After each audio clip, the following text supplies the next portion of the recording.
ऐतिहासिक असं अंबरनाथ शहर हे सांस्कृतिक क्षेत्रात सुद्धा आपली वेगळी ओळख टिकवून आहे। याचं उत्तम उदाहरण म्हणजे पद्मश्री मधु मंगेश कर्णिक साहित्य उद्यान, जे आता लवकरच महाराष्ट्र राज्याचे उपमुख्यमंत्री नामदार एकनाथजी शिंदे साहेब, कल्याण लोकसभेचे संसद रत्न खासदार डॉक्टर श्रीकांतजी शिंदे साहेब व आमदार डॉक्टर बालाजी किणीकर साहेब यांच्या मार्गदर्शनाखाली आणि माजी नगराध्यक्ष श्री सुनील चौधरी यांच्या दूरदृष्टीतून रुजलेलं आणि श्री किरण येले, राजेश जगताप व युवा नेतृत्व निखिल सुनील चौधरी यांच्या पुढाकारातून आपल्याला नव्या रूपात लवकरच अंबरनाथकरांसाठी लोकार्पित होणार आहे।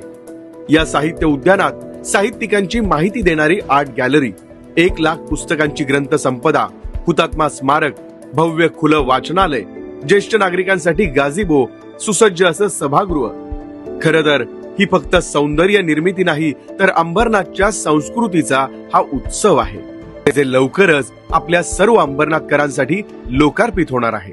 तर चला, प्रभाग क्रमांक 19च्या उज्ज्वल विकासासाठी सुशिक्षित, तरुण आणि डॅशिंग असे आपल्या शिवसेना पक्षाचे अधिकृत उमेदवार श्री निखिल सुनील चौधरी यांना दिनांक 20 डिसेंबर 2025 रोजी त्यांच्या धनुष्यबाण या चिन्हासमोरील बटन दाबून त्यांना प्रचंड बहुमताने विजयी करा।